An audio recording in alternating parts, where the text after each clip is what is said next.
വാസ്തവത്തിൽ കേരള പോലീസ് ഇന്ന് വലിയ രീതിയിൽ അഭിമാനത്തോടെ മുന്നോട്ട് പോയിക്കൊണ്ടിരിക്കുകയാണ്. കാരണം ഇന്ന് 2 സംഭവങ്ങളുണ്ടായി. അതായത് അർജുൻ ആയങ്കി എന്ന ക്രിമിനലിനെയും അതോടൊപ്പം തന്നെ വലിയ രീതിയിൽ നമ്മുടെ ജന്തർ മന്ദറിൽ ജൻസിയുടെ പ്രതിഷേധം കണ്ടതാണ്. അതിനെ വളരെ മ്ലേച്ഛമായ രീതിയിൽ അവഹേളിച്ച ഈ ടി ജി മോഹൻദാസിൻ്റെയും അറസ്റ്റ് കേരളത്തിലെ വലിയ പ്രധാന വാർത്തയാണെന്ന്. കാരണം ഈ ഇടത് സൈബർ ഇടങ്ങളിൽ നിന്ന് പ്രധാനമായും ഈ ടി ജി മോഹൻദാസിന് വേണ്ടിയിട്ടൊരു പ്രതിരോധം ഉണ്ടായിരുന്നു. അതായത് അങ്ങനെയല്ല, അവരെ എന്തിനാണ് ടി ജി മോഹൻദാസിനെ അറസ്റ്റ് ചെയ്യാതെ കോൺഗ്രസ് UDF ഗവൺമെൻറ് അദ്ദേഹത്തെ അറസ്റ്റ് ചെയ്യാതെ ഇപ്പോഴും അദ്ദേഹത്തിനെതിരെ കേസെടുത്തിട്ടുണ്ടെങ്കിലും അറസ്റ്റ് ചെയ്യാതെ ഇങ്ങനെ നീട്ടിക്കൊണ്ട് പോവാണ്. എന്തിനാണ് അദ്ദേഹത്തിന് അറസ്റ്റ് ചെയ്യാൻ ധൈര്യമില്ലാത്തത് എന്നൊക്കെ ചോദിച്ചിങ്ങനെ പരിഹസിക്കുന്നത് കുറേ കണ്ടിരുന്നു, കുറേ പേജുകളിൽ ഇങ്ങനെ കണ്ടിരുന്നു. അപ്പോൾ അതിന് സത്യം പറഞ്ഞൊരു ഉത്തരവായി. അതിന് മാത്രമല്ല, ഈ CPM പൊതുവെ അർജുൻ ആയങ്കിയെ തള്ളിപ്പറഞ്ഞെങ്കിലും കുറേ അണികൾ, എല്ലാവരും പേര് ഞാൻ പറയുന്നില്ല, പക്ഷേ ചില അണികൾ അദ്ദേഹത്തെ ഇപ്പോഴും ഒരു വലിയ മാതൃകാ പുരുഷനാക്കി വെച്ചിട്ടുണ്ട്. അപ്പം അങ്ങനെ വെച്ചിരിക്കുന്നവർക്ക് ഒരു വാണിംഗ് കൂടിയാണ് കേരള പോലീസ് കൊടുക്കുന്നത്. അതായത് നമ്മളിപ്പോൾ ഒരു സിനിമ കാണുമ്പോൾ ഒരു സിനിമയിലെ ഹീറോയെ കണ്ടിട്ട് നമ്മൾ ഇൻസ്പയർ ചെയ്യാറുണ്ട്. ഇപ്പോൾ സ്പൈഡർമാൻ, സൂപ്പർമാൻ, ഇതൊക്കെ നമ്മളെന്ന് വെച്ചിട്ടുണ്ടെങ്കിൽ അവർ കാണിക്കുന്ന സാമാന്യമായിട്ടുള്ള അവരുടെ സൂപ്പർ പവറുകൾ കാണിക്കുമ്പോഴാണ് നമ്മൾ അവരേക്ക് എന്താ പറയുക, നമ്മൾ അവരിലേക്ക് ആകർഷിക്കപ്പെടുന്നത്, അല്ലെങ്കിൽ അവരെ നമ്മൾ റോൾ മോഡലാക്കണമെന്ന് പറയുന്നത്.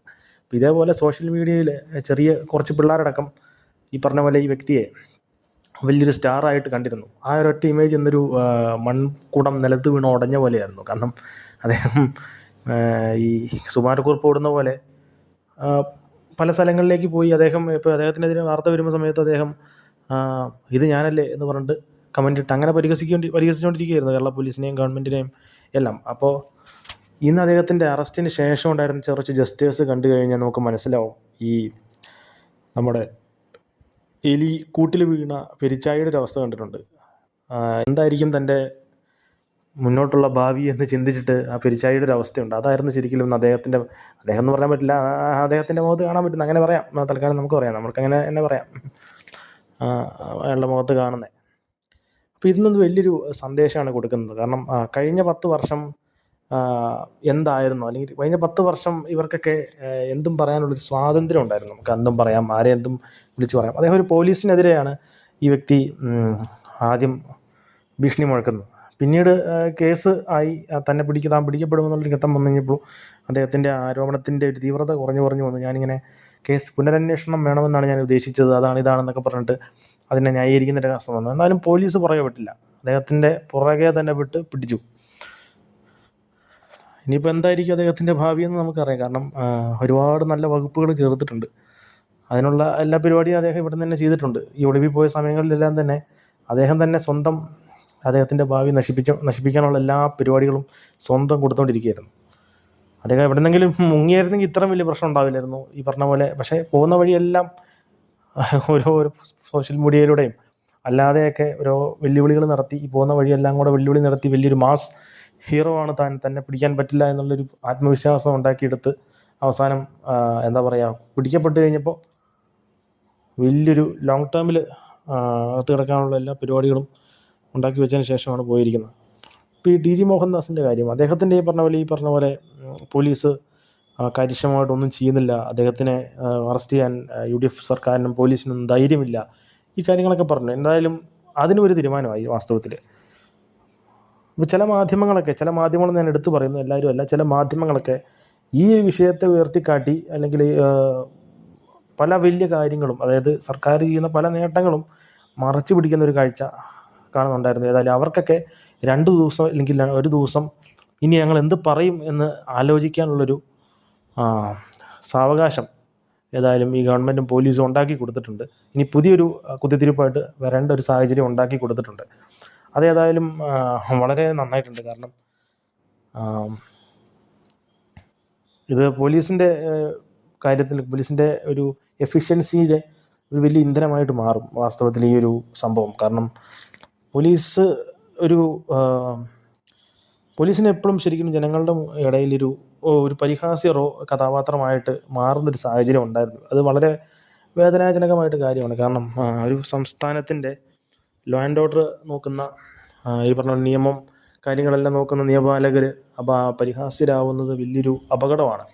ഏതായാലും ഇതേപോലെയുള്ള സംഭവങ്ങൾ, അതായത് ഇത്തരത്തിൽ പരസ്യമായിട്ട് ആളുകളെ വെല്ലുവിളിക്കുക, അല്ലെങ്കിൽ എന്നെ ഒന്നും ചെയ്യാൻ കഴിയില്ല എന്ന് വെല്ലുവിളിക്കുമ്പോൾ അവരെ പുറകെ പോയി, നമ്മൾ ഈ സിനിമയിലൊക്കെ കാണുന്ന പോലെ പുറകെ പോയി പിടിച്ച് അവരെ നിയമത്തിൻ്റെ മുന്നിൽ കൊണ്ടുവന്ന് അവർക്ക് വലിയ ശിക്ഷ മേടിച്ച് കൊടുക്കുമ്പോൾ, കോടതി എത്തിക്കഴിഞ്ഞിട്ടുള്ള കാര്യങ്ങളൊക്കെ പിന്നെ നമുക്കറിയാം.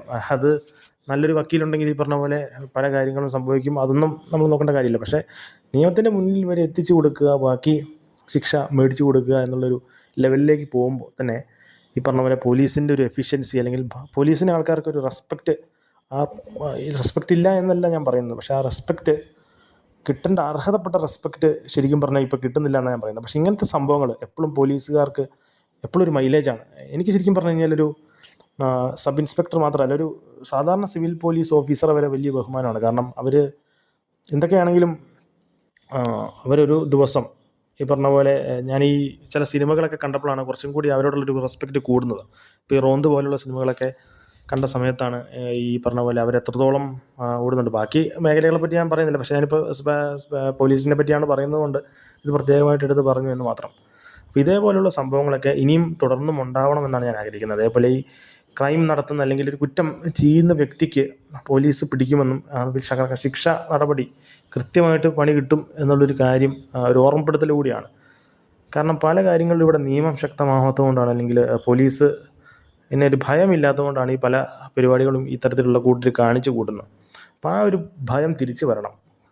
ഇപ്പോൾ നമ്മൾ പറയാറുണ്ടല്ലോ, ഈ പഴയ കാലത്ത് ടീച്ചർമാർ ഒരു ഹോംവർക്ക് തരികയാണ്. അപ്പോൾ നമ്മുടെ എല്ലാ ക്ലാസ്സിലും ഉണ്ടാവും ഒരു വലിയൊരു ഭീകരനായിട്ടുള്ള സാറ്. അപ്പോൾ അവർ സാറിൻ്റെ കയ്യിൽ നിന്ന് അടി കിട്ടും, അല്ലെങ്കിൽ ശിക്ഷ കിട്ടും എന്നുള്ള പേടി കൊണ്ട് ചിലപ്പോൾ നമ്മൾ പഠിച്ച് അല്ലെങ്കിൽ വരും, അല്ലെങ്കിൽ ഹോംവർക്ക് കൃത്യമായിട്ട് ചെയ്യും. അതാ ഒരു ഭയമാണ്. അത് ശരിക്കും പറഞ്ഞ ഒരു റെസ്പെക്റ്റുള്ളൊരു ഭയമാണ്. ഇത് ചെയ്തില്ലെങ്കിൽ നമുക്ക് അടി കിട്ടും എന്നുള്ളൊരു കാര്യം ഉള്ളതുകൊണ്ട് നമുക്ക് വേണ്ട, നമുക്ക് ആവശ്യമായിട്ടൊരു സാധനം തന്നെയാണ് ഈ ഹോംവർക്ക് എന്ന് പറയുന്നത്. അപ്പോൾ അത് നമ്മൾ ചെയ്യുന്നു. അപ്പോൾ ഈ ഒരു കാര്യത്തിലും പോലീസിൻ്റെ കാര്യത്തിൽ നോക്കുകയാണെങ്കിൽ ആ ഒരു ഭയം, കുറ്റം ചെയ്യാൻ നിൽക്കുന്നവർക്കൊരു താക്കീത്, ഈ പോലീസ് പിടിക്കും, അല്ലെങ്കിൽ പോലീസിൻ്റെ കയ്യിൽ നിന്ന് ശിക്ഷാ നടപടികൾ പോലീസ് കൊണ്ടുപോകും, ഈ കാര്യങ്ങളെല്ലാം ഉള്ളത് കൊണ്ടൊരു ഭയം ശരിക്കും ഇവിടെ ഉണ്ടായിട്ടുണ്ട്. ഇനിയിപ്പോൾ ഈ ഒരു സംഭവങ്ങളെല്ലാം ഒരു മൈലേജാണ്. ഇനിയും ശരിക്കും ഇതേപോലുള്ള സംഭവങ്ങൾ, ഇത്തരത്തിലുള്ള വെല്ലുവിളിക്കുന്നവരെ നിയമത്തിൻ്റെ മുന്നിൽ കൊണ്ടുവരണം. വീണ്ടും പോലീസ് അതിശക്തമായിട്ട് ഒരു വലിയ ശക്തി തന്നെയാണ്, ഒരു വലിയ ഫോഴ്സിൻ്റെ എന്തൊക്കെ ചെയ്യാൻ കഴിയുമെന്ന് കാണിച്ചു കൊടുക്കേണ്ട ഒരു സാഹചര്യം കൂടിയാണ്. നിങ്ങളുടെ അഭിപ്രായം എന്താണെന്ന് വെച്ചാൽ പറയുക ഈ ഒരു വിഷയത്തിൽ. കാരണം ഇങ്ങനത്തെ വിഷയങ്ങളൊക്കെ പ്രതികരിക്കണം. കാരണം നമ്മളിങ്ങനെ ഇരുന്നിട്ട് കാര്യമില്ല. നമ്മളാണ് ഇതേപോലെയുള്ള പോലീസിന്, ഈ സേനയ്ക്ക് ഏറ്റവും എന്താ പറയുക, നമ്മളേറ്റവും കൂടുതൽ നമുക്ക് നമ്മളെ കഴിയുന്ന രീതിയിൽ നമ്മൾ പ്രോത്സാഹിപ്പിക്കുക. ഇപ്പം നമ്മൾ കുറ്റം പറയാൻ നമ്മൾ പറയുമല്ലോ, അല്ലെങ്കിൽ കേരള പോലീസിനെ നമ്മൾ മെൻഷൻ ചെയ്തിട്ട് പല കാര്യങ്ങളും നമ്മൾ പറയുന്നത് കണ്ടിട്ടുണ്ട്. പക്ഷേ അവർ നല്ല കാര്യം ചെയ്യുന്ന സമയത്ത് നമ്മൾ അവരെ മോട്ടിവേറ്റ് ചെയ്യണം. അത് അവർക്ക് ശരിക്കും വലിയൊരു അപ്രിസിയേഷനാണ്. അവർക്കത് വീണ്ടും കുറച്ചും കൂടി കാര്യങ്ങൾ കൃത്യത്തോടെ മുന്നോട്ട് പോകാനുള്ളൊരു ഇന്ധനം തന്നെയാണ്. അങ്ങനെ തന്നെ അവർക്ക് അതിനെടുക്കാം. അപ്പോൾ അങ്ങനെയൊക്കെ ചെയ്യുക, നല്ല രീതിയിൽ ചെയ്യുന്ന സമയത്ത് അവരെ പ്രോത്സാഹിപ്പിക്കുക. ഏതായാലും കേരള പോലീസിന് അഭിവാദ്യങ്ങൾ. ബഹുമാനപ്പെട്ട ആഭ്യന്തരമന്ത്രി രമേശ് ചെന്നിത്തലയ്ക്ക് അഭിനന്ദനങ്ങൾ. കാരണം ഇത്തരത്തിലുള്ള നിലപാടുകൾ കൃത്യമായിട്ട് അങ്ങ് സ്വീകരിക്കുന്നുണ്ട്. അങ്ങ് ഇപ്പോൾ സത്യം പറഞ്ഞാൽ വലിയൊരു താരമാണ്. അങ്ങും കേരള പോലീസും എല്ലാം സത്യം പറഞ്ഞാൽ വലിയ ലൈംലൈറ്റ് നിൽക്കുകയാണ്. പ്രധാനമായിട്ടും വി ഡി സതീശൻ, അദ്ദേഹം ഈ പറഞ്ഞ പോലെ തന്നെ ഇങ്ങനത്തെ കാര്യങ്ങളിലെല്ലാം കൃത്യമായിട്ടുള്ള നിലപാടെടുക്കുന്ന വ്യക്തിയാണ്, നമുക്കറിയാം. അപ്പോൾ ഈ ഒരു ഗവൺമെൻറ്റിൻ്റെ മുന്നോട്ടുള്ള പോക്ക് ഇങ്ങനെ തന്നെ ആവട്ടെ എന്ന് ആശംസിക്കുകയാണ്. Thank you.